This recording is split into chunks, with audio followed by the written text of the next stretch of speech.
नमस्कार विद्यार्थियों, भारतीय संविधान के अंतर्गत केंद्रीय राज्य संबंधों का हम अध्ययन कर रहे थे। केंद्रीय राज्य संबंधों के अंतर्गत जो विधायी संबंध है उसका हम अध्ययन कर चुके हैं। किसी भी देश की शासन व्यवस्था जो संघीय शासन व्यवस्था होती है, संघात्मक शासन व्यवस्था के अंतर्गत केंद्र और राज्यों के बीच शक्तियों का बंटवारा किया जाता है। भारतीय संविधान ने भी संघीय व्यवस्था को ग्रहण किया है और संघीय व्यवस्था को ग्रहण करते हुए केंद्र और राज्यों के बीच शक्तियों का बंटवारा किया गया है। विधायी शक्तियां, प्रशासनिक शक्तियां, वित्तीय शक्तियां, इन शक्तियों का बंटवारा किया गया है। न्यायिक शक्तियों का बंटवारा भारतीय संविधान के अंतर्गत नहीं किया गया। न्यायिक शक्तियां एकीकृत ही रखी गई है। विधायी शक्तियों का हमने अध्ययन किया। शक्तियों के बंटवारे के आधार पर केंद्र किस प्रकार के कार्य करता है, राज्य किस प्रकार के कार्य करता है, उस आधार पर केंद्र और राज्य संबंधों का निर्धारण होता है।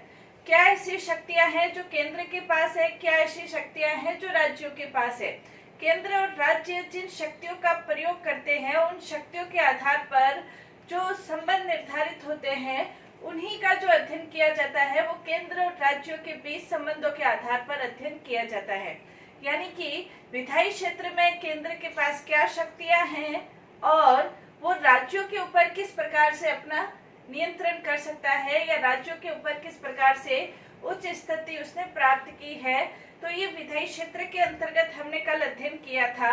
आज हम केंद्र और राज्यों के बीच जो प्रशासनिक स्तर है उसके ऊपर क्या संबंध है, केंद्र क्या प्रयोग करता है, राज्य किन शक्तियों का प्रयोग करता है और केंद्र की उच्चता राज्यों के ऊपर किस प्रकार से है, इसका आज हम अध्ययन करेंगे। प्रशासनिक संबंधों का केंद्र और राज्यों के बीच जो प्रशासनिक संबंध है उसका अध्ययन किया जाएगा। प्रशासनिक संबंधों का जो वर्णन है वो संविधान के अंतर्गत, संविधान के भाग 11 के अंतर्गत अध्याय 2 में अनुच्छेद 256 से 263 तक, 256 से 263 तक संविधान के अंतर्गत प्रशासनिक संबंधों का जो अध्ययन है वो स्पष्ट रूप से किया गया है। प्रशासनिक संबंधों के अध्ययन को हम 3 भागों में विभाजित करके देख सकते हैं। यानी कि केंद्र किस प्रकार के प्रशासनिक कार्य करेगा, राज्य किस प्रकार की प्रशासनिक शक्ति का प्रयोग करेगा, तो उसके बारे में संविधान के अंतर्गत स्पष्ट रूप से उल्लेख है। पहला इसके अंतर्गत है कार्यकारी शक्तियों का बंटवारा संविधान के अंतर्गत किस प्रकार से किया गया है। तो कार्यकारी शक्तियों का बंटवारे के अंतर्गत अनुच्छेद 73 में, अनुच्छेद 73 में ये स्पष्ट रूप से कहा गया है कि संघ की कार्यकारी शक्तियों का विस्तार संघ की विधायी निर्माण करने वाली शक्तियों तक विस्तृत होगा। यानी कि संघ को जिन क्षेत्रों में कानून बनाने की शक्ति प्राप्त है, विधान की शक्ति प्राप्त है, जिसका अध्ययन हम कल कर चुके हैं, विधान बनाने की शक्ति प्राप्त है, उन विषयों तक संघ की कार्यकारी शक्ति का भी विस्तार है। अनुच्छेद 73 ये कहता है। इसी प्रकार अनुच्छेद 162 ये कहता है कि राज्यों की कार्यकारी शक्ति का विस्तार राज्यों के विधान बनाने की शक्ति तक विस्तृत है। राज्यों को जिन विषयों पर विधान, कानून, विधि बनाने का अधिकार प्राप्त है, वहां तक राज्यों की कार्यकारी शक्ति विस्तृत है। यह स्पष्ट रूप से उल्लेख है। संघ की कार्यकारी शक्ति संघ के विधान बनाने तक, राज्यों की कार्यकारी शक्ति राज्यों के विधान बनाने तक सीमित है। अब क्वेश्चन ये उठता है कि समवर्ती सूची जिसके ऊपर संघ और राज्य दोनों को कानून बनाने की शक्ति प्राप्त है, तो समवर्ती सूची के ऊपर किसकी कार्यकारी शक्ति है। तो इसके अंतर्गत ये कहा गया है कि समवर्ती सूची के ऊपर जो प्रशासनिक शक्ति है वो संघ को प्राप्त है। यानी कि समवर्ती सूची के ऊपर जो निर्देश देने की शक्ति है वो संघ को प्राप्त है, लेकिन इस प्रशासनिक शक्ति का जो उपयोग है वो राज्यों के द्वारा किया जाएगा। संघ के निर्देशन के अंतर्गत, संघ के नियंत्रण के अंतर्गत इन समवर्ती सूची का प्रशासन राज्यों के द्वारा संघ के नियंत्रण के अंतर्गत किया जाएगा, ऐसा कहा गया है संविधान के अंतर्गत। तो कार्यकारी शक्तियों का जो बंटवारा है अनुच्छेद 162 के अंतर्गत कहा किया गया है। दुर्गादास बसु ये कहते हैं, जिन्होंने भारतीय संविधान के ऊपर अपनी बुक लिखी है, दुर्गादास कहते हैं कि संघ की जो सफलता है और दृढ़ता है, संघ की सफलता और संघ की दृढ़ता केंद्र और राज्यों दोनों के संबंधों के समन्वय पर, सहयोग पर आधारित होती है। केंद्र और राज्य दोनों के संबंधों के सहयोग और समन्वय पर जब संघात्मक शासन व्यवस्था आधारित है तो उसके लिए भारतीय संविधान निर्माता भी इस तथ्य के प्रति पूर्ण रूप से जागरूक थे और वो ये चाहते थे कि केंद्र और राज्यों के बीच सहयोग बना रहे और मतभेद की जो स्थितियां हैं, विवाद की जो स्थितियां हैं, वो बहुत कम सामने आए और इसीलिए केंद्र और राज्यों के बीच प्रशासनिक संबंधों के निर्धारण के लिए कुछ उपबंध निर्धारित किए गए हैं। जैसे पहला है राज्यों के ऊपर, इसका अध्ययन हम जो प्रशासनिक संबंध है दो भागों में इसका हम अध्ययन कर सकते हैं। जैसे पहला राज्यों पर संघीय नियंत्रण, दूसरा इसके अंतर्गत हम कह सकते हैं केंद्र और राज्यों के बीच अगर मतभेद उत्पन्न हो भी जाए या मतभेद उत्पन्न नहीं हो, उसके लिए कुछ व्यवस्थाएं संविधान निर्माताओं ने संविधान के अंतर्गत की है। तो राज्यों के ऊपर जो संघीय नियंत्रण है तो उसके अंतर्गत कुछ उपबंध संविधान के अंतर्गत भी है। पहला ये है राज्य सरकारों को निर्देश देने की शक्ति। अनुच्छेद 256 और अनुच्छेद 257 के अंतर्गत केंद्र सरकार संघ अपनी राज्य सरकारों को निर्देश दे सकता है। अनुच्छेद 256 के अंतर्गत ये स्पष्ट रूप से घोषित है कि राज्य अपने कार्यकारी शक्तियों का प्रयोग इस प्रकार से करेगा कि जो संघ की विधि है उसके ऊपर कोई प्रतिकूल प्रभाव नहीं पड़े।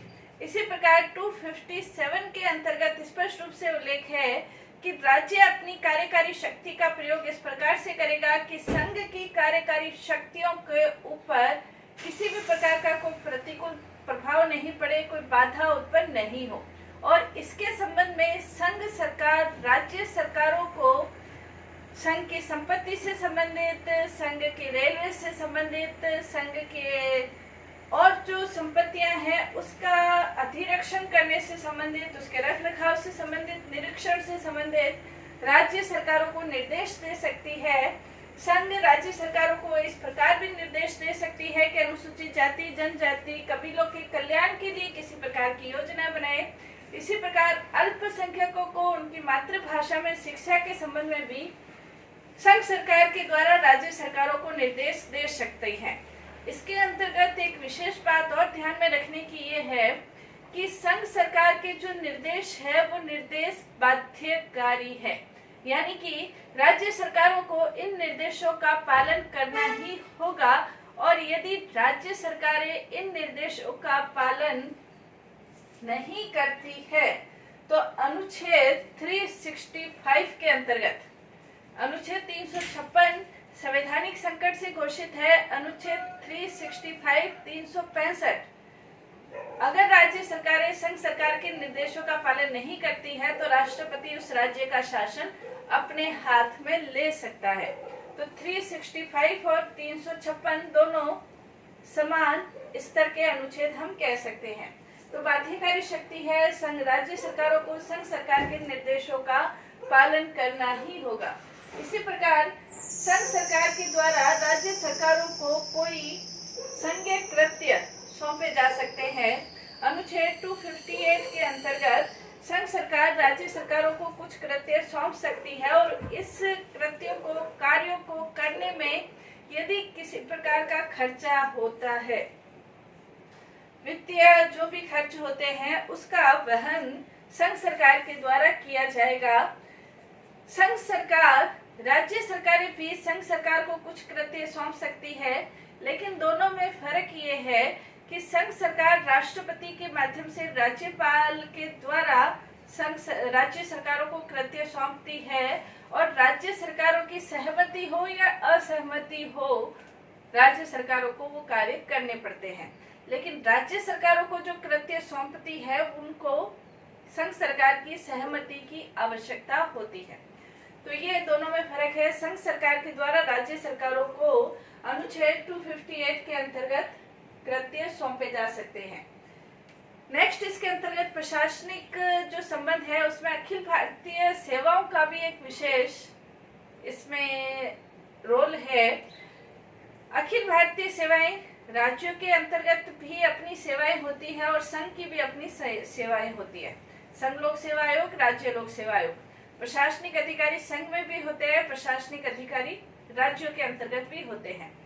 लेकिन इन दोनों से अलग कुछ ऐसे अधिकारी होते हैं जो कि संपूर्ण भारतवर्ष के लिए एक ही सेवाओं के अंतर्गत होते हैं। संघ लोक सेवा या राज्य लोक सेवा नहीं, बल्कि इन्हें अखिल भारतीय सेवाओं के अधिकारी कहा जाता है।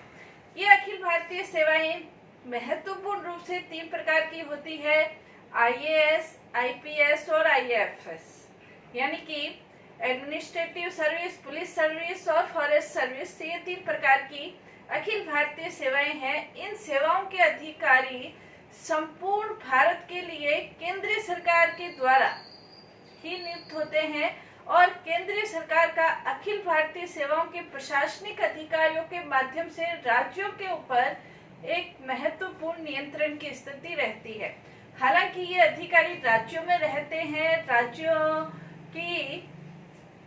राज्यों से ही वेतन भत्ते प्राप्त करते हैं, राज्यों से सुविधाएं प्राप्त करते हैं, लेकिन केंद्रीय सरकार के नियंत्रण में ये कार्य करते हैं और इनके ऊपर अनुशासनात्मक कार्रवाई करनी है तो गृह मंत्रालय से अनुमति प्राप्त कर इनके ऊपर अनुशासनात्मक कार्रवाई होती है। तो इन अखिल भारतीय सेवाओं के माध्यम से राज्यों के ऊपर संघ का महत्वपूर्ण प्रशासनिक नियंत्रण है। केंद्र के द्वारा, संघ के द्वारा अनुच्छेद 275 के अंतर्गत सहायता अनुदान प्रदान किए जा सकते हैं। सहायता अनुदान केंद्र के द्वारा राज्यों को सहायता अनुदान प्रदान किए जाते हैं, जिसके माध्यम से भी, इन अनुदानों के माध्यम से भी केंद्रीय सरकार राज्य सरकारों के ऊपर नियंत्रण रखती है। इसी प्रकार आपात की जो स्थिति होती है, अनुच्छेद 352 के अंतर्गत जब आपात की स्थिति होती है तब जो राज्यों का प्रशासन है वो केंद्र सरकार के पास आ जाता है। तो कहने का तात्पर्य ये है कि प्रशासनिक दृष्टि से यदि देखा जाए तो केंद्र की एक महत्वपूर्ण या उच्च भूमिका प्रशासन के अंतर्गत रहती है। इसके अलावा केंद्र और राज्यों के बीच किसी भी प्रकार का, ये तो केंद्र को निर्देश देने से संबंधित, नियंत्रण करने से संबंधित स्थितियां थी।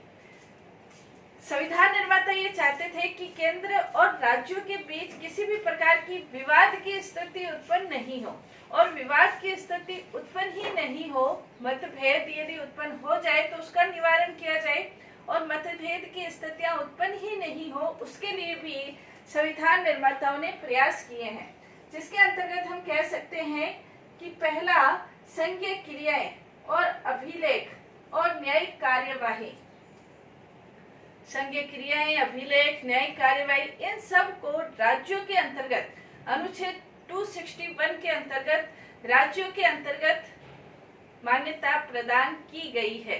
यानी कि राज्य इसमें किसी प्रकार का कोई ऑब्जेक्शन नहीं कर सकता है। इसी प्रकार राज्यों की कार्यवाही को भी उस राज्य की सीमा क्षेत्र के अंतर्गत मान्यता प्रदान की गई है। तो अनुच्छेद 261 दूसरा, इसके अंतर्गत अंतर्राज्यीय जो नदी है, जलाशय है, तालाब है, इनके प्रयोग, इनके वितरण, इनके प्रयोग पर, वितरण पर, विवाद पर और फरियाद पर अनुच्छेद 262 ये कहता है कि इस पर संसद विधि के आधार पर, संसद विधि बनाकर इसके बारे में निर्णय करेगी।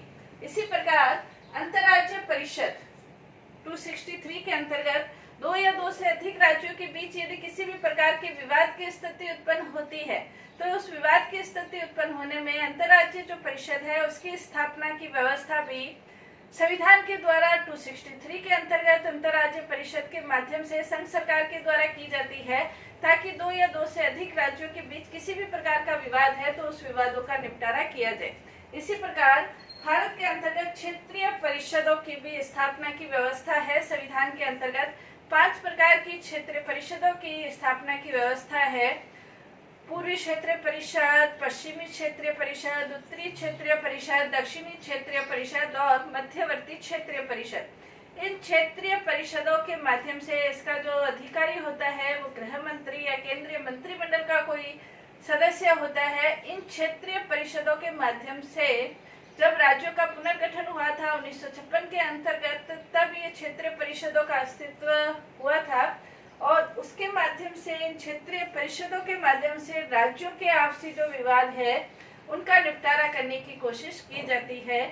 इसके अलावा संघ सरकार को ये भी अधिकार है कि वो राज्यों के विवाद सुलझाने से संबंधित, विकास से संबंधित, उसकी कठिनाइयां, समस्याओं के निवारण से संबंधित एक प्राधिकारी की नियुक्ति संघ सरकार के द्वारा की जा सकती है। इसके अलावा जो महत्वपूर्ण विषय है, जैसे निर्वाचन का महत्वपूर्ण विषय है, तो जो निर्वाचन आयोग है वो केंद्र और राज्य दोनों के ही निर्वाचन की व्यवस्था करता है। अखिल भारतीय सेवाएं हैं, केंद्र और राज्य दोनों के अंतर्गत होती है। न्याय से संबंधित जो व्यवस्था है वो एकीकृत न्याय व्यवस्था है। सर्वोच्च न्यायालय सर्वोच्च स्तर पर है और उसके नीचे के स्तर पर पिरामिड आकार पर न्याय व्यवस्था है। संघ के सरकार के द्वारा जो राज्यपालों की नियुक्ति होती है, राज्यपाल राज्यों में संवैधानिक प्रधान के रूप में कार्य करता है, लेकिन वो केंद्रीय एजेंट के रूप में कार्य करता है। इन राज्यपाल के माध्यम से भी संघ सरकार का पूरा नियंत्रण राज्यों के ऊपर रहता है। तो कहने का तात्पर्य ये है कि केंद्रीय सरकार को या संघ सरकार को संघात्मक शासन व्यवस्था होते हुए भी केंद्रीय सरकार को महत्वपूर्ण शक्तियां, उच्च शक्तियां, राज्यों की तुलना में उसे महत्वपूर्ण स्थान प्रदान किया गया है संविधान निर्माताओं के द्वारा, क्योंकि संविधान निर्माता ये चाहते थे कि राज्यों, केंद्र और राज्यों के बीच जो विवाद की स्थितियां हैं वो बहुत कम हो। यदि केंद्र और राज्यों को समान स्तर हो तो विवाद की स्थितियां उत्पन्न हो सकती है और उन विवादों का जो निपटारा है वो भी किसके द्वारा हो। तो इसलिए संविधान निर्माता केंद्र को महत्वपूर्ण शक्तियां देकर केंद्र और राज्यों के बीच विवादों का, मतभेदों का निवारण करना चाहते थे। तो ये प्रशासनिक संबंध हमने पढ़े। कल हम केंद्र और राज्यों के बीच वित्तीय संबंध है उसके बारे में हम अध्ययन करेंगे। धन्यवाद।